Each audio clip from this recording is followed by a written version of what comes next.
Hi, my name is Grandma Party. And I'm fucking SubponticatePoster. Yay! Oh! I'm so excited to have you here. I'm glad you invited me to this shit pile because, whoo boy. I get all the best.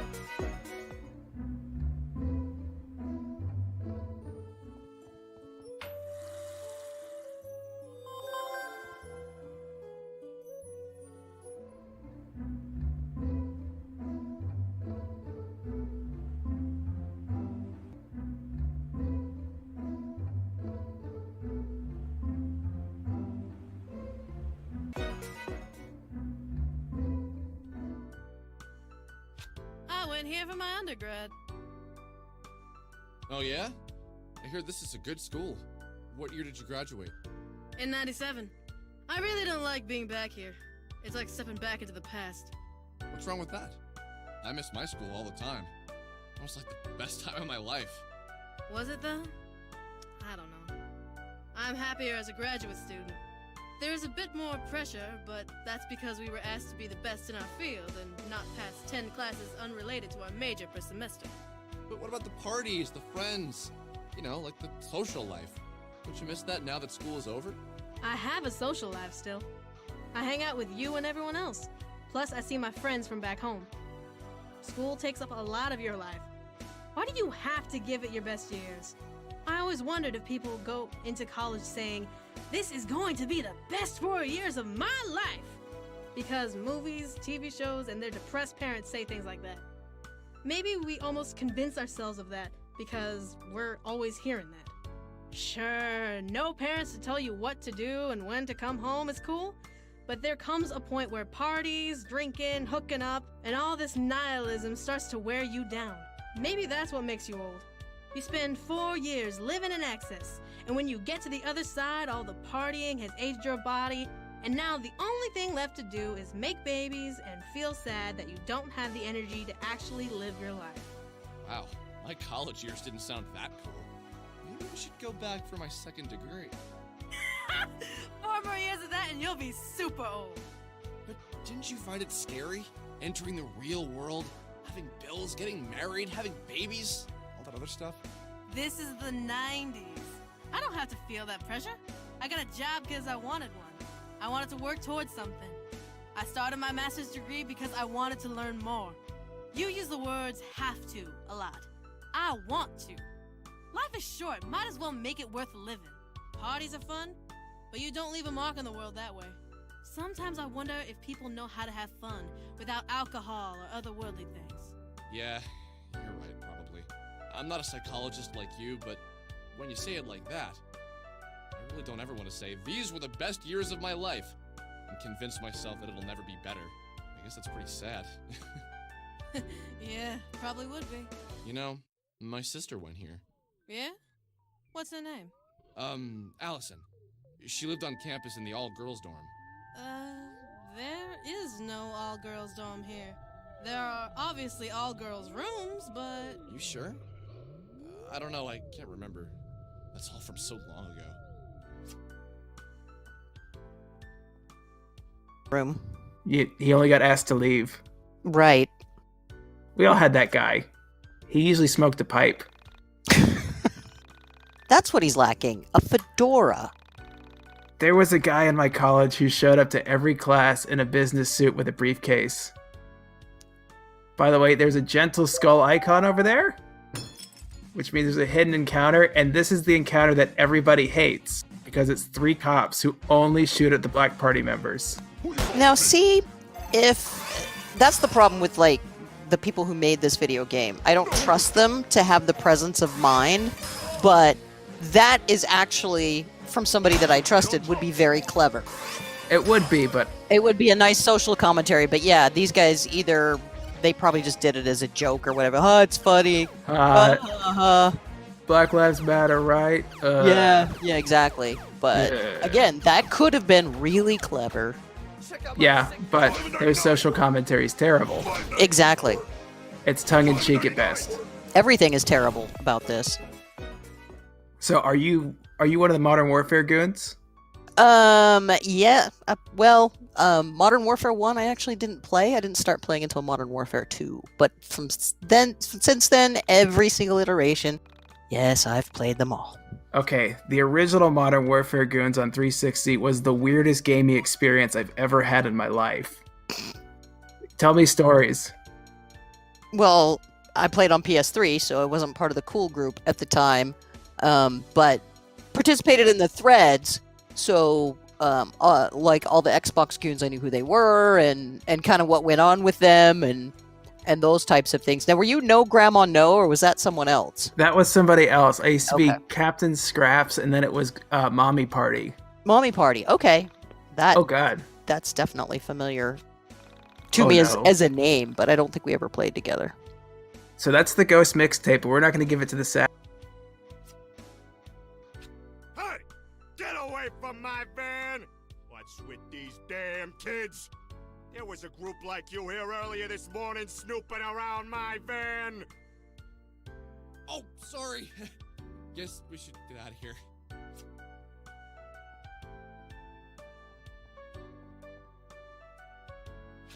So where to?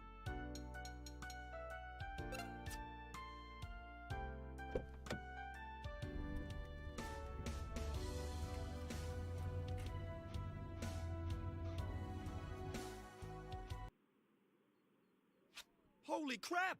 Isn't that it? I can't believe it. We actually found it. The first step is to calm down. Let's all get around the van, and then one of us will knock. Let's be ready to fight, since we don't know what's inside. I don't want to sound like a wuss, but why are we doing this again? Because we have to save the android! Okay, good enough.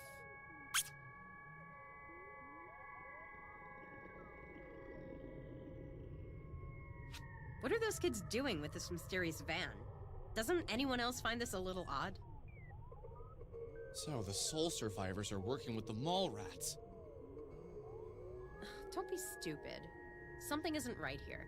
Okay, so those kids have the keys to the van. The only course of action is to track them down and ask them nicely for them. And when they say no, we kick their 12-year-old goth butts. Okay, sounds like a plan. Wait, can anyone pick a lock here? Yo, wouldn't it be hilarious if I could? Like, out of this ragtag band of misfit friends, the black guy could pick the lock. And don't pretend you didn't think it. So to answer your racist-ass question, I cannot pick a lock.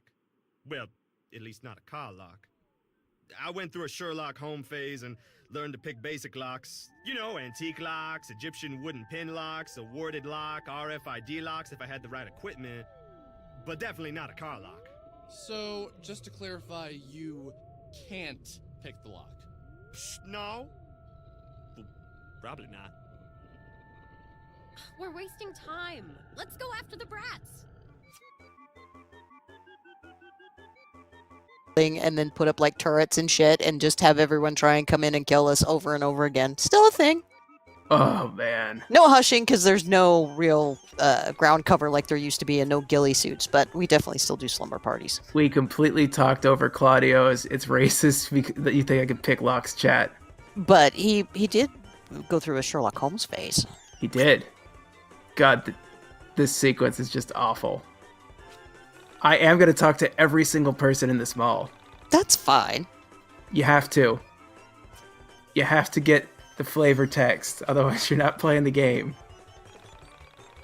Why is that teenager not wearing a shirt? He's handsome. Oh, he's not going to get any service that way. I mean, that's not the kind of service he's looking for. Oh, well, maybe you should be hanging out in the bathroom. Woof. You don't need a shirt to work a glory hole, do you? My favorite store. What store? Glory hole? It's a store now? Sure. Quirky. Mothering Mom. Super Mom. Pocket Monster Games. I'm Super Mom. There's a monkey in the trash can. It's an awful goth child who's part rat. It's a mall rat, get it? Oh!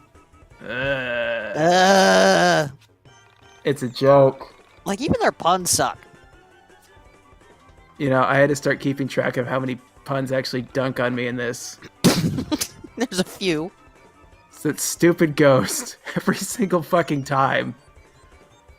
Everyone gets the good ghost puns.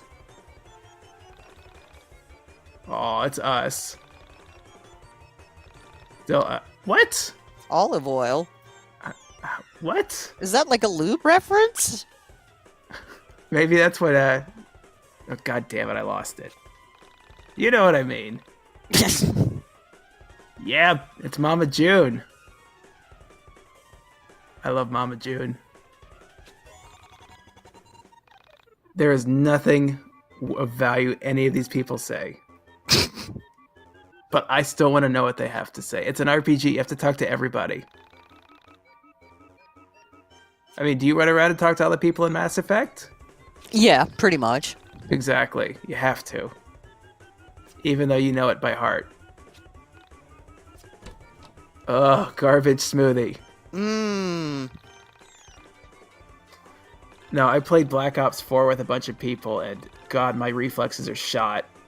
Yeah, I haven't played it for a while. So many other games came out.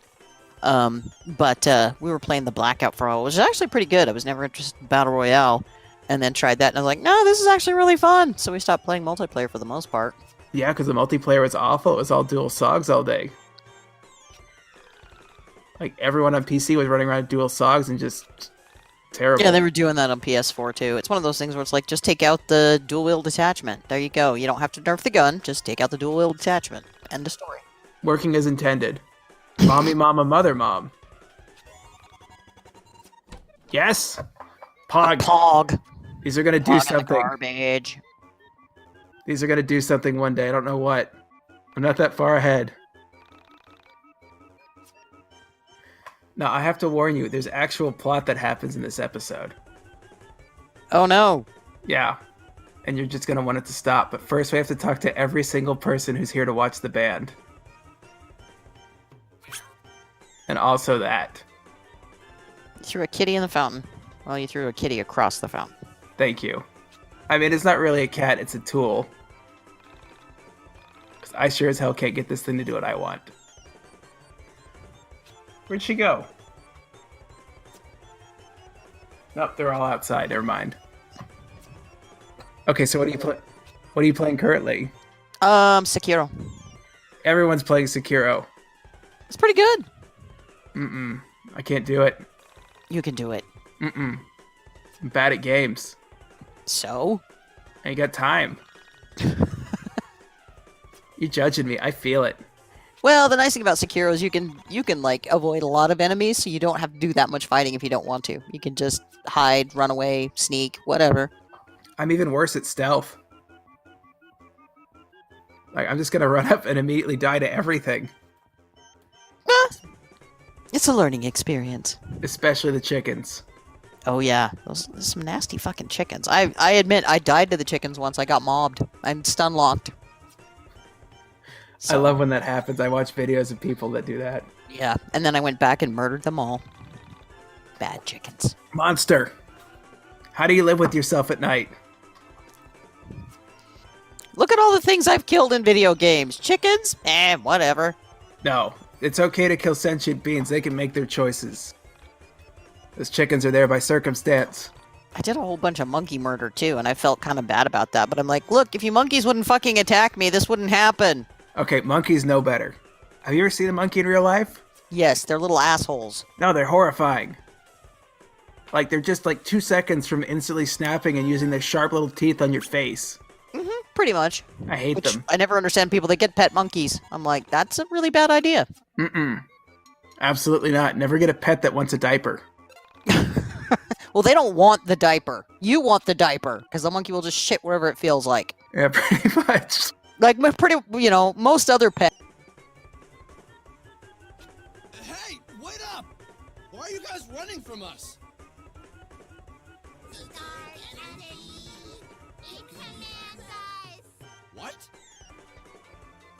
Oh god, not this. Have you seen this before? Yeah, it's called These Little Brats Have Been Watching Too Much Goosebumps and Reading Too Much H.P. Lovecraft. Look, we don't have time for these stupid games. The darkness hasn't commanded you to do anything. Give us the keys to the van, and we can all walk away unscathed. You can go home, wash off your eyeliner, apologize to your parents, and go back to being normal kids. Wow, fella. Sounds like you're speaking from experience. I'll ignore that one for now, Michael. Okay, looks like we're going to have to beat up some twerps. A slow loris is like a marmoset in slow motion. It's half marmoset, half sloth. By the way, they pull this bullshit. Unblockable attack. The problem is, I could win this fight in one turn, but I whiff it while everybody's watching. Right here. And I die. He deserves that. He really does.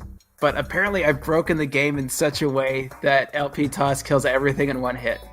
No, that doesn't sound like breaking it. That sounds like the only way to make combat fucking bearable. That's my opinion, but otherwise this would have been like 2 seconds. Isn't there like smelling salts or something you can give him? Yeah, he's back up, but Oh. there's gonna be some bullshit. I still can't use Rory. Never make vows in an LP. It's your LP, you can do whatever the fuck you want. Because everyone's gonna be like, you said you never used Rory again. And then you say, it's my LP, I do whatever the fuck I want. No, to be a man, you must have honor. I must have honor. Sorry, it's a really bad anime reference. Bushido. Don't judge me. 17 and a quarter seconds. Of Bushido. And apparently doesn't do much. Yep. Yeah, it took me 2 minutes to figure out that's invulnerability. Otherwise we would have been done.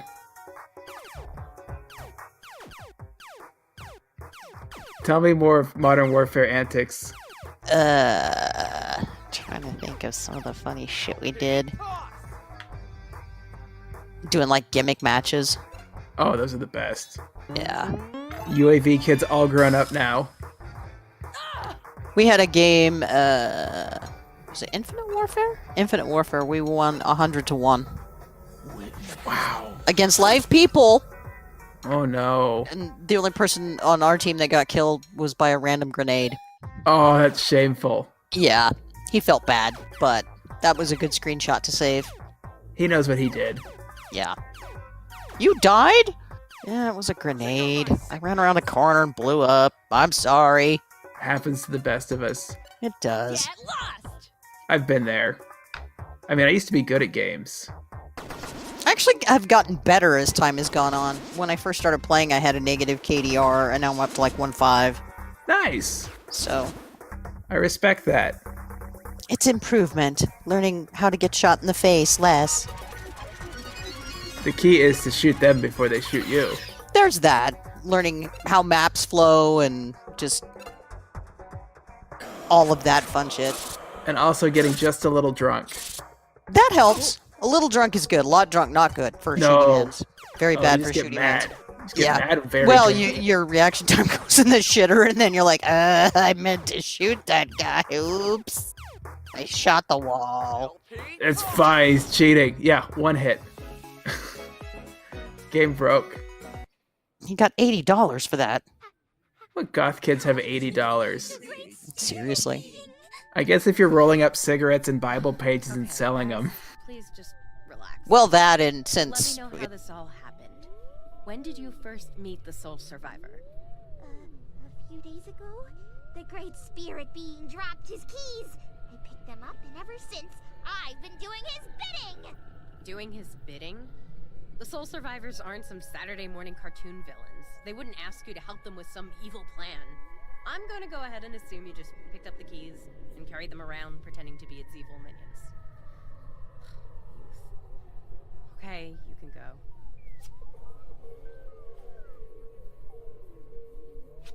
Why would the soul survivors be driving around an android?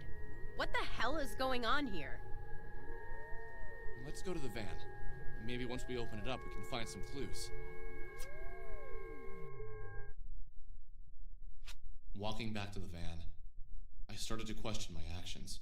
Why was I so convinced finding this android was such a good thing? Why was I putting myself in danger like this?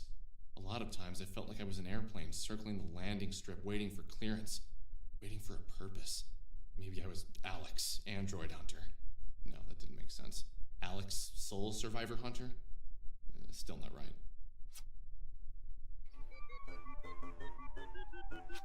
She was beautiful.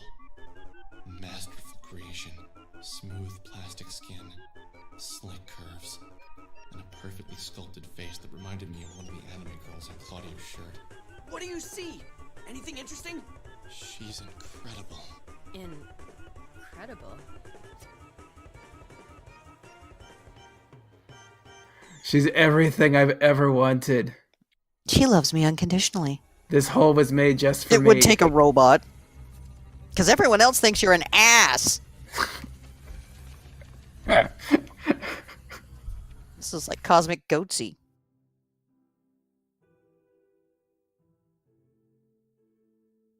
Hello, Alex. My favorite soul. I must thank you for coming to retrieve me. What's happening? I imagine you are wondering who I am, why I know your name, and where we are going. I think it is necessary that I first introduce myself. I am the Essentia 2000. I am an android, made from 2-part epoxy resin and melamine. My consciousness is natural, but my physical form is man-made. I exist in all realities simultaneously, and can account for all parallel versions of my soul. Now, for the question that is burning away at you the most. How do I know your name? You and I have met time and time again.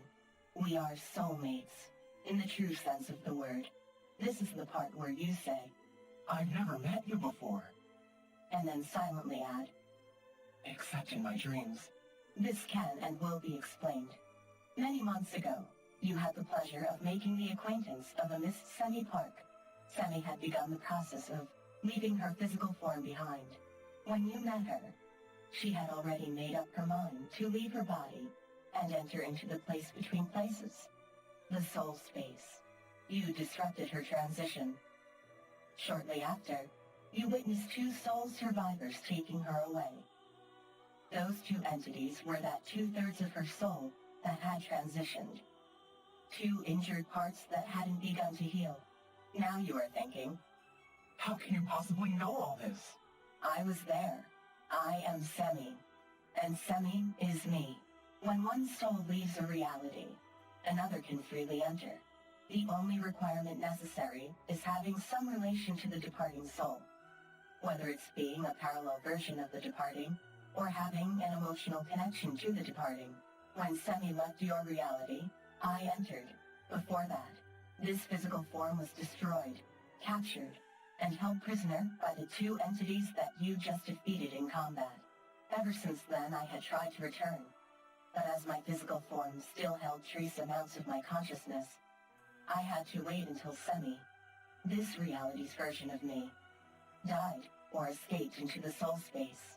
Upon her voyage into the void, I entered, and I followed you home. I lived with you for weeks as I gained my strength. Finally, I was able to appear to you and guide you to the radio tower. I needed you to find my physical form so that I could speak with you. But what did... Bella's record have to do with my physical form? I am glad to see you are keeping up with all of my robotic exposition. I am the Essentia 2000. I am Sammy Park. I am Oda Kreutzer, Bayless Albert, Cernya Yamama. I am Bella Wild, Beta Himura, and many more. But... I do not mean to imply that I go by all of these names and that I happen to share the name of 2 women in your life. I am explicitly saying that I am them, and they are me. You're gonna have to explain how this is all possible. First, I will begin with the dreams you had of me. As a spirit, we are not restrained by physical barriers. However, without a body, it is impossible to astral project. When you slept, I was able to enter inside of your vessel and use it to launch my spiritual form out into the world to seek my physical body. I am sorry that I violated you in such a way, but it was the only way for me to find my body and make physical contact with you. By now, you are aware of the soul space, the location where each universe and reality coexist. Each universe has a set number of souls. Adjacent to your reality is another that contains someone with the same soul as yourself. In one reality, I am Surya Yanama, a Palestinian girl on the run from financial trouble. In another, I am Bella Wild, a talented musician whose only setback is the pressure I put on myself. In all realities, I am the Essentia 2000, a pan-dimensional android made of plastic, created so that I can better understand myself in all of my realities.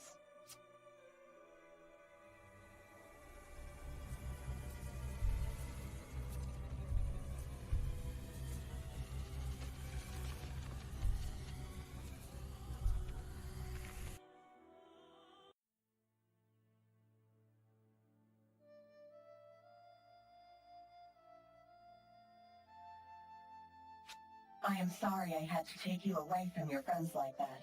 Please bear with me as I take you on a tour of my parallel lives. Where exactly are we going? We are going into a very dangerous place. My dungeon of the mind. Here I will share with you my other selves. I am doing this in hopes that you will one day understand the nature of reality. Why do you feel that I need to understand the nature of reality? That, Alex, is something I have to show, not tell.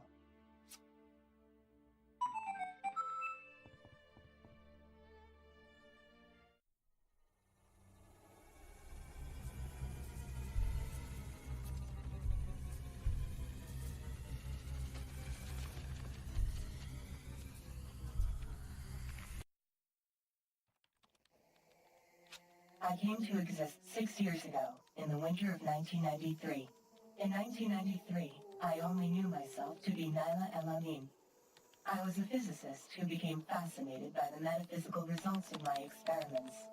After receiving terrible news, I became increasingly depressed. In this period of struggle, I began to become aware of the space in between spaces, the soul space. I longed to leave my reality and explore the various facets of existence I had just discovered. But my body was weak, and I was going to die. I feared separation from my own body, so I created the Essentia 2000. Except it wasn't that me, Naila El-Amin, who brought the plastic me into existence. I was weak, and my completion of the Essentia 2000 was many months off. But then, something incredible happened.